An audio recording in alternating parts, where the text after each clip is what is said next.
seni kıldığım namaz gibi sevdim. Haramsız, günahsız, gözümü başka yere dikmeden, kıblemi kaybetmeden. Ben seni Allah'tan diledim. Allah'ın rızasıyla sevdim.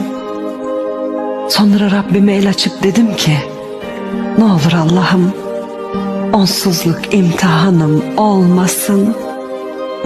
Tam şurada, sol yanımda sakladım seni. Okuduğum dualarda sana da yer ayırdım. Kutsaldın şu gönlüme, kutsaldın dinime. Ve sen amin demeye hiç bıkmadığım en güzel dualarımdasın. Korkma, nerede, kiminle olursan ol, avuç içlerime sakladım seni.